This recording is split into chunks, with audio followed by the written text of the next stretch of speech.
everyone, I am Jolina and Valmoria, and today I'm going to talk about theoretical framework, conceptual framework, a statement of the problem, research local, significance of the study, definition of terms.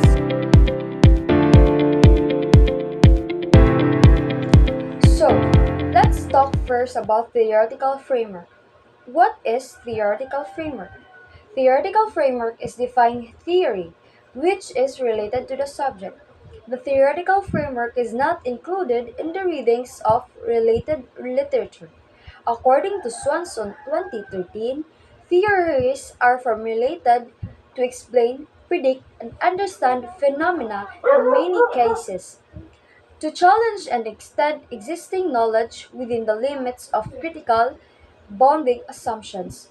The theoretical framework is a structure that can hold or support a theory of a research study. One of the structure that can hold or support your research study. So, the theoretical framework introduces and describes the theory that explains why the research problem under study exists. So, the theoretical framework is the one who describes or introduces why research problem under study exists, why research problem is exists, then and it is manifested in the study in order to test the assumptions or the hypothesis. In writing a theoretical framework, it is very important to consider the variables or the dependent and independent of the study. In at least 2 to 3 theories, the research may interfere the output of the study. Conceptual framework. This part of the proposal is the schematic paradigm of the whole study. Most likely, the research writer conceptualized the flow of the discussions of the study. There are two concept there are two types of conceptual framework, which is the IPO or the input process output and the web schematic design. Most of the mixed research nowadays adopt the web schematic design. So, later on, I will give you picture example of web schematic design. So, you're going to question about what is IPO? So, the input process output or IPO conceptual framework models complex system through three interconnected components. So, input represent independent variables or sources influencing the process. The process encompasses transformative actions, mechanisms, or interactions affecting outputs. Outputs are the dependent variables, outcomes or results. Inputs represents the independent variable. So sa inputs, magrepresent ang independent variables or resources in influencing the process. So, if sa output naman are the dependent variables. Input process output is characterized by linear causality, simplicity, and dynamism. IPO facilitates program evaluation, policy analysis, and organizational development. IPO clarifies the relationship, identifies key factors, enhance understanding, but may oversimplify complexity and assume linear causality. Second, what is WSD or Web Schematic Design? Web Schematic Design is a visual conceptual framework representing complex relationships among variables, concepts, and constructs. It employs a non-linear net- network-like structure illustrating interactions, influences, and interdependence. So if the IPO is a linear one, the web schematic design web schematic design is employs a non-linear. So, WSD diagrams utilizes symbols, colors, and arrows to map relationships, facilitating comprehensive understanding and hypothesis development. The design is ideal for exploratory studies, theoretical modeling, and conceptualizing intricate phenomena. Unlike linear frameworks, WSD accommodates multifaceted relationships, providing researchers with a nuanced tool for theorizing and analyzing dynamic systems. So, mag-pop up example sa web schematic design. Web schematic design is like a map. So, let's differentiate the IPO or input process output and web schematic design differ significantly. IPO uses a linear structure. So as I said earlier, IPO uses a linear structure emphasizing cause and effect relationships between inputs, process, and outputs, suitable for program evaluation, policy analysis, and organizational development. In contrast, WSD employs a non-linear structure, network-like structure highlighting interdependencies and interactions, ideal for exploratory studies, theoretical theoretical modeling, and complex system analysis. IPO is typically used in later research stages for hypothesis testing, whereas WSD or web schematic design is utilizes in early stage for exploration and theory development. Statement of the problem. Statement of the problem consists of several questions to be tested in the study. The statement of the problem is a concise description of the research issue, gap, or concern that a study aims to address. So, ang statement of the problem, diri nato makita kung unsa ang issue sa isa ka research study and gap nga makita nimo sa imong research study dili nimo makita sa statement of the problem og unsa ang mga possible nga mga buhaton to address that issue. It identifies the problem, specifies the context and population, explains its significance and relevance, and provides a basis for the research, question, or hypothesis. Here, in the statement of the problem, makita nato diri nato makita, ang mga basis sa isa ka research study. So diri ang questioning, diri mahitabo ang questioning, research question or the hypothesis. Diri nato makita sa statement of the problem. When we're going to make a questionnaire, it should be aligned to our topic sa atong research study, no? It should be aligned. Dili dapat ta go beyond sa ato ang topic. A well-crafted statement should be clear, specific, measurable, relevant, and feasible to investigate.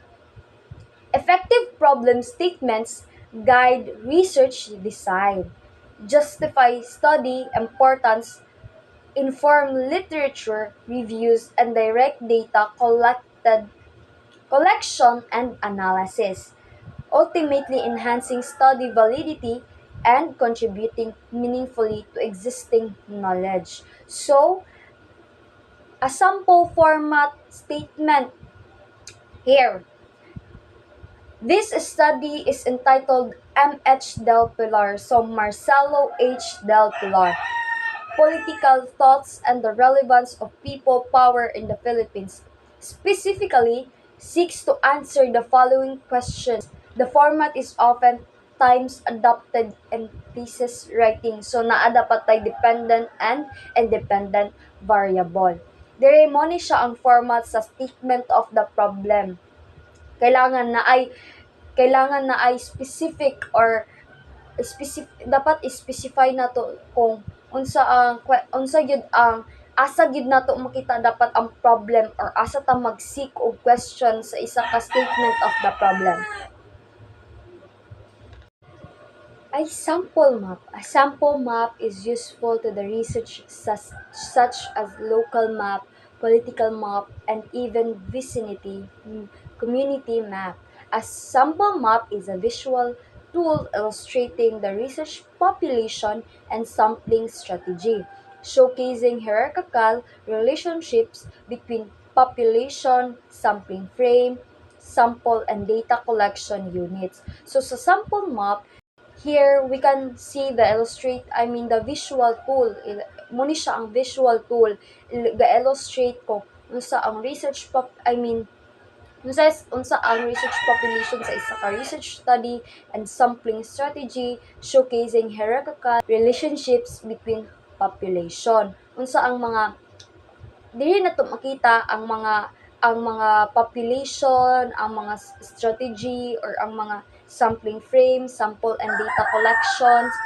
It clarifies methodology, ensures representativeness, and generalizib- generalizability, facilitates sample selection in data collections, and enhances research validity.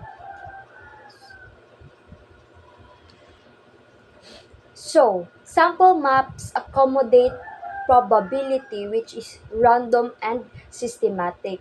The non-probability naman is convenience and persuasive, and mixed methods approaches. By utilizing sample maps, researchers improve sampling accuracy, reduce bias, enhance data quality, and support replication. So, significance of the study. This part of the thesis defines those who will benefit from the study, mostly the readers, researchers, students, and the community. In order to contrast the significance of the study, mag-follow ta sa accordings, sa wordings sa mo pop up dire. So naay this study has significance to the following as enumerated: to the readers, to the school administrators, to the future researchers, to the research himself. So the significance of the study highlights its importance, relevance, and potential impact.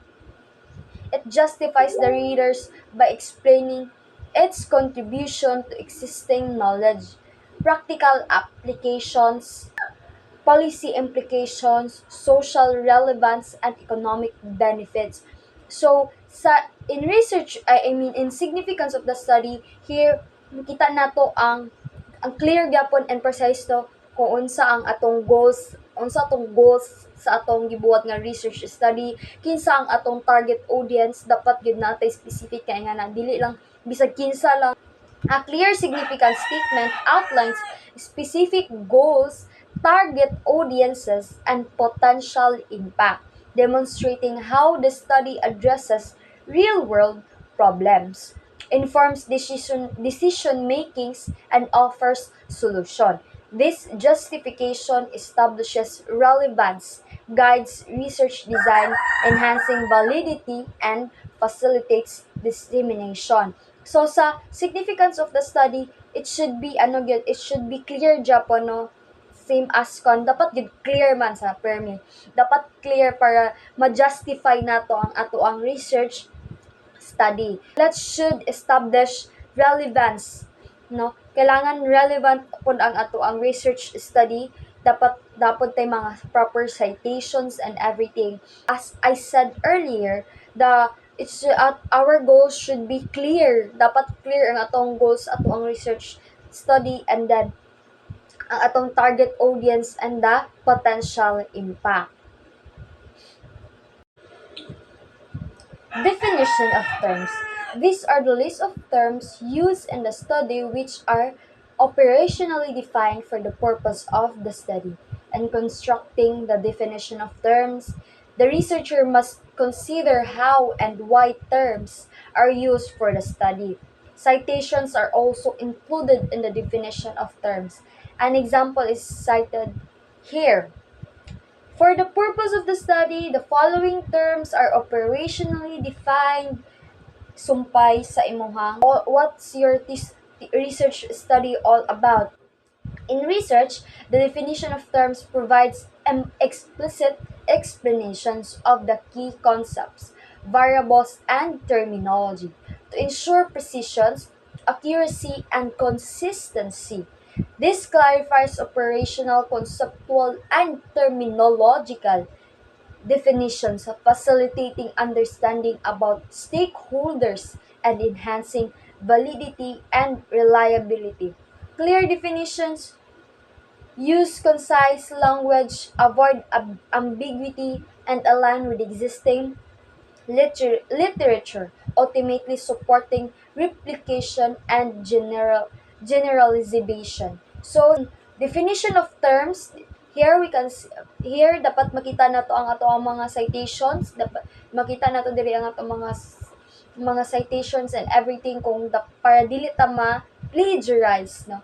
In research, I mean in the definition of terms, provide explicit explanation of key concepts, variables, and terminology to ensure precision. So, kailangan yun no precise and align with the existing literature. So, dili kita mag-dive out sa ato ang topic to. Dapat yun kung asa ta mag-focus dito ra gyud kung unsa ang ato ang goal, dito ra gyud ta mag-focus para ma-support pod ang replication and generalization. So, clear definition, dapat naatay clear definition, we should use a concise language, avoid ambiguity. Usually, we should use English language in research. So, we should be concise in using our language sa ato ang research study or sa sulod sa ato ang research study.